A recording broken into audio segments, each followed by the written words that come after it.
Hickory dickory dock, the mouse ran up the clock. The clock struck one, the mouse ran down. Hickory dickory dock, tick tock, tick tock.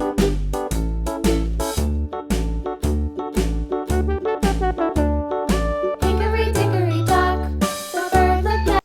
Hello ಎಲ್ಲರಿಗೂ ನಮಸ್ಕಾರ. Welcome to the Kavya YouTube channel. ಎಲ್ಲರೂ ಹೇಗಿದ್ದೀರಾ? I hope ಎಲ್ಲರೂ ಕೂಡ ಚೆನ್ನಾಗಿದ್ದೀರಾ ಅಂದ್ಕೊಂಡಿದ್ದೀನಿ. ಹಾಗೆ ನಾನು ಕೂಡ ತುಂಬ ಚೆನ್ನಾಗಿದ್ದೀನಿ ಅಂತ ಹೇಳ್ತಾ ಇವತ್ತು ಒಂದು ಒಳ್ಳೆಯ ಮಾಹಿತಿ ಬಗ್ಗೆ ಅಂದರೆ ಹೋಮ್ನಿ ಸೇಫ್ ಓ ಡ್ರಾಪ್ಸ್ನ ಮಾಹಿತಿ ಬಗ್ಗೆ ಇವತ್ತು ಈ ಸಂಚಿಕೆಯಲ್ಲಿ ತಿಳಿಸ್ತಾ ಇದ್ದೀನಿ ಅಂತ ಹೇಳ್ತಾ ಮೊದಲಿಗೆ ಇದರ ಅಡ್ವಾಂಟೇಜ್ ನೋಡ್ಕೊಂಡು ಬರೋಣ. ಓಮ್ನಿ ಸೇಫ್ ಓ ಡ್ರಾಪ್ಸ್ ಸಸ್ಪೆನ್ಷನ್ ಸಾಮಾನ್ಯವಾಗಿ ಸೆಫ್ಯಾಕ್ಸಿಮ್ ಅಥವಾ ಸೆಫ್ರೋಕ್ಸಿಮ್ ಹೊಂದಿರುವಂತಹ ಮಕ್ಕಳಿಗಾಗಿ ಬಳಸುವ ಆಂಟಿಬಯೋಟಿಕ್ ಪ್ರಮುಖ ಅನುಕೂಲಗಳು ಇಲ್ಲಿವೆ. ಮೊದಲನೇ ಪಾಯಿಂಟ್ ಹೇಳೋದಾದರೆ ವಿವಿಧ ಬ್ಯಾಕ್ಟೀರಿಯಾ ಸೋಂಕುಗಳ ಚಿಕಿತ್ಸೆ. ಇದು ಕಿವಿಯ ಸೋಂಕು, ಗಂಟಲಿನ ಸೋಂಕು, ಶ್ವಾಸನಾಳದ ಸೋಂಕು ಮತ್ತು ಮೂತ್ರನಾಳದ ಸೋಂಕುಗಳು ಪರಿಣಾಮಕಾರಿಯಾಗಿ ಗುಣಪಡಿಸುತ್ತದೆ. ಸೆಕೆಂಡ್ ಪಾಯಿಂಟ್ ಹೇಳೋದಾದರೆ ಸುಲಭವಾಗಿ ನೀಡಬಹುದಾದ ದ್ರವರೂಪ. ಮಕ್ಕಳಿಗಾಗಿ ವಿಶೇಷವಾಗಿ ತಯಾರಿಸಲಾದ ಈ ಡ್ರಾಪ್ಸ್ ಸಸ್ಪೆನ್ಷನಲ್ ಅನ್ನು ಸುಲಭವಾಗಿ ನುಂಗಿಸಬಹುದು. ಇದು ಸಣ್ಣ ಮಕ್ಕಳಿಗೆ ನೀಡಲು ತುಂಬ ಅನುಕೂಲಕರವಾಗಿದೆ. ಇದು ಬ್ಯಾಕ್ಟೀರಿಯಾ ಬೆಳವಣಿಗೆಯನ್ನು ತಡೆದು ಸೋಂಕಿನ ಲಕ್ಷಣಗಳಿಗೆ ತ್ವರಿತವಾಗಿ ಉಪಶಮನ ನೀಡುತ್ತದೆ.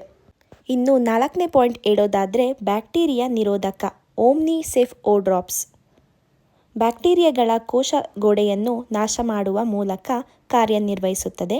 ಇದು ದೀರ್ಘಕಾಲದ ಬ್ಯಾಕ್ಟೀರಿಯಾ ಸಮಸ್ಯೆಗಳಿಗೆ ಪರಿಣಾಮಕಾರಿಯಾಗಿರುತ್ತದೆ. ಇನ್ನು ಕೊನೆಯ ಪಾಯಿಂಟ್ 5ನೇ ಪಾಯಿಂಟ್ ಹೇಳೋದಾದರೆ last for the not least ಅಂತ ಅಲ್ಲ, ಇದು ಕೂಡ ತುಂಬ ಮುಖ್ಯವಾದ ಪಾಯಿಂಟ್ ಆಗಿರುತ್ತದೆ.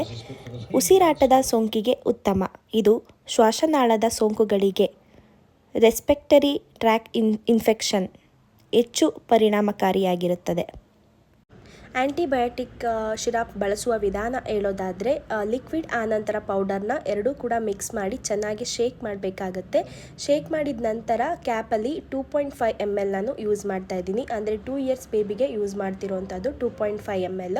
ಈ ಕೋರ್ಸ್ ಕಂಪ್ಲೀಟ್ ಆಗೋವರೆಗೂ ಕೂಡ ಮಕ್ಕಳಿಗೆ ಕೊಡಬೇಕಾಗತ್ತೆ. ಆನಂತರ ಇದರ ರಿಸಲ್ಟು ತುಂಬ ಚೆನ್ನಾಗಿ ವರ್ಕ್ ಆಗೋದು ಅಂತ ಹೇಳ್ತಾ ಆ್ಯಂಟಿಬಯೋಟಿಕ್ ಸಿರಪ್ಪು ಖಂಡಿತವಾಗ್ಲೂ ತುಂಬ ಚೆನ್ನಾಗಿ ಯೂಸ್ ಆಗುತ್ತೆ ಮಕ್ಕಳಿಗೆ. ನೋಡಿದ್ರಲ್ಲ ಗೈಸ್, ಈ ಸಿರಪಿನ ಅವಶ್ಯಕತೆ ಏನು, ಅಡ್ವಾಂಟೇಜ್ ಏನು, ಅದರ ಯಾವ ರೀತಿ ಬಳಸೋದು ಅಂತ ಹೇಳ್ತಾ thank you for watching all. ಇದೇ ರೀತಿ ಮೆಚ್ಚಿನ ಮಾಹಿತಿಗಾಗಿ ನನ್ನ ಚಾನಲ್ನ ವಾಚ್ ಮಾಡ್ತಾ ಇರಿ. ಇನ್ನೂ ಯಾರೆಲ್ಲ ನನ್ನ ಚಾನಲ್ನ ಸಬ್ಸ್ಕ್ರೈಬ್ ಆಗಿಲ್ಲ ದಯವಿಟ್ಟು ನನ್ನ ಚಾನಲ್ನ ಸಬ್ಸ್ಕ್ರೈಬ್ ಮಾಡ್ಕೊಳ್ಳಿ, ಸಪೋರ್ಟ್ ಮಾಡಿ ಅಂತ ಹೇಳ್ತಾ thank you for watching all.